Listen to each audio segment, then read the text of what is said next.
When I first saw this deck box in person, I thought, wow, this is kind of special because it's the first deck box that I might call art, which is impressive considering the sheer number of deck boxes that I handle. But will this piece of art stay on your display, or is it able enough to get to your table?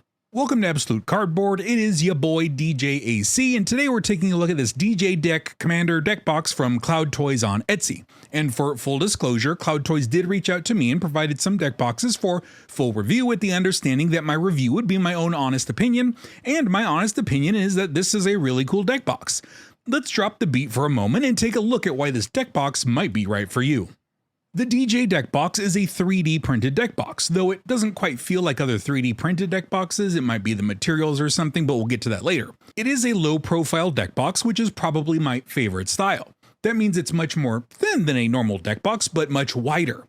My take is that stuff like this fits better into normal people bags with a shape that is much more akin to a book or journal or something like that. Now, this particular deck box is a little bit stronger in general than other deck boxes that I've reviewed, and it has multiple textures and finishes on it, which leads me to believe that this might be a multiple filament product. It is for sure a multicolor and multi-layer project, as it does have some of those cool layering colors to produce some neat effects. For example, you can see from the side of the lid that it has 4 colors in it. The black on the top, the gray on the bottom, but then this light and darkish green are very important, and they're in the middle. Now with that layering effect, you get this on top where the neon green and darker green actually mimic light effects from a real DJ deck.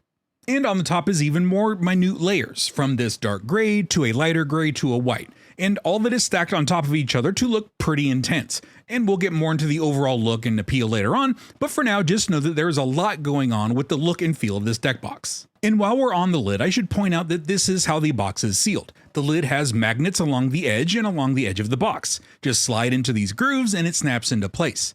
The design has a good amount of friction to hold the lid in place, but over time I can see it wearing a bit, but don't worry, the magnets are doing the bulk of the work, which is fine, that's what they're there for. And with the lid off, we can see that the main box of this box is just 2 compartments with grooves in the middle and on the sides to pull the cards out. And just because something is simple doesn't mean it's bad. This deck box will hold 100 double sealed sleeves really snugly, like so much that I recommend just sticking the tip of the lid in and then pushing down the cards when you seal the top shut.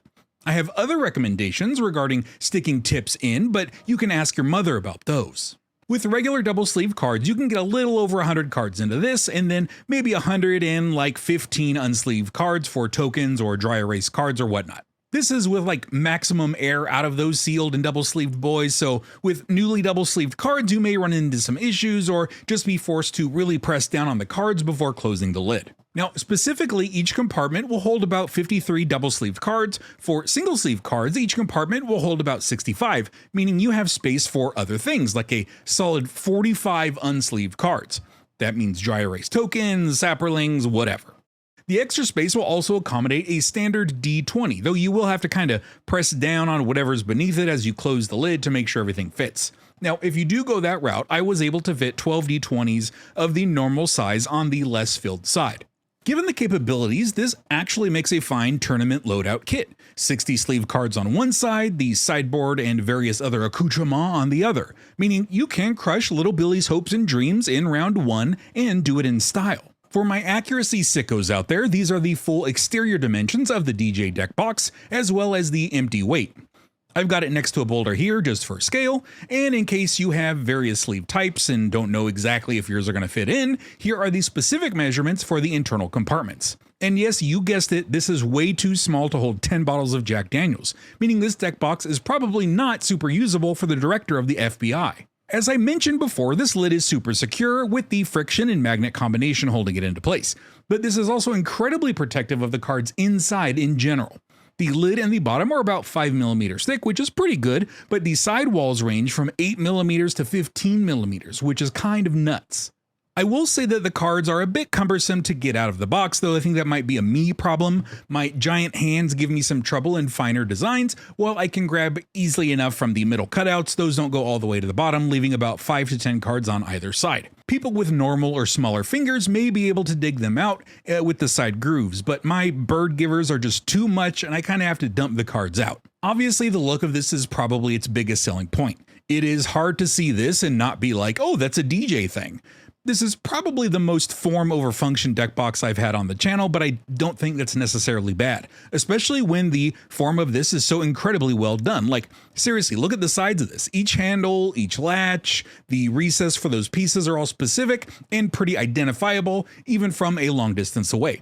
The handles will look like handles, the bolts look like bolts, and that's not necessarily easy for designers to do, or even 3D printers to manufacture. Which leads me back to the lid, which I have no qualms about calling this a work of art. It's not just because it looks like a DJ thing.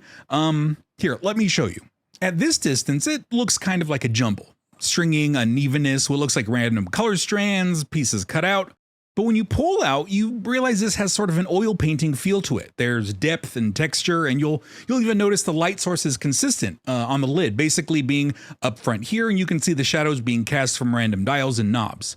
And using the alternate color layers under the top layer to mimic the effect of lighted panels and displays, it's just a great touch. It's very clever and should be noted. And I should note that all these little pieces are textured, meaning if this box is kind of just being thrown around with your other deck boxes in a bag or like with your keys or something, I might be a little bit worried about chunking off a piece. So if you do look into this, I would suggest having a gaming bag that has some sort of dividing protection, like a camera bag, or my personal favorite, the Cavern Hold, of which I have a full review on this particular channel. The link will be in the description below.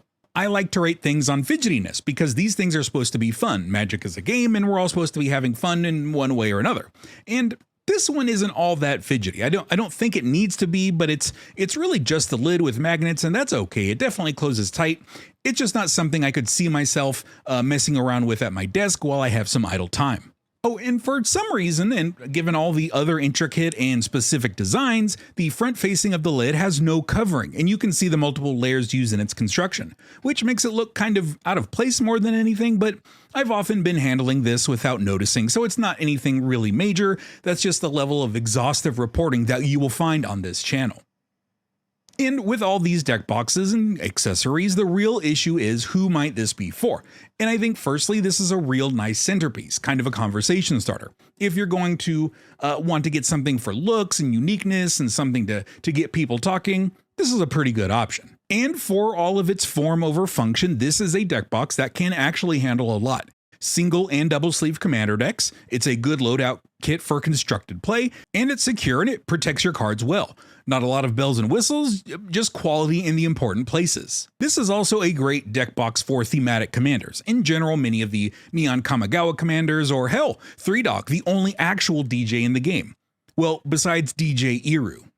Ultimately, I feel like this deck box is the first that I've had the pleasure of experiencing that seems like a genuine piece of art, not just from a design point. The detail on that lid reminds me a lot of an oil painting, as I mentioned before, and with this sitting on the shelf, you get that kind of 3D effect where it looks almost real. And this isn't just random, this is all technique, which is why I do think it is actually art. So maybe saying it looks good when you aren't using it isn't a great way to end a video about a totally functional deck box. But if you think about it, you don't use your gaming gear more than you do use your gaming gear. So maybe it's time we appreciate the things that are nice when you use them and when you don't use them, like this. If you enjoyed the video, feel free to like the video and subscribe to the channel for more videos like it. If this didn't get your interest, check out this playlist full of my reviews of other bespoke gaming accessories, including mini 3D printed deck boxes. Thank you for watching, and I will see you around.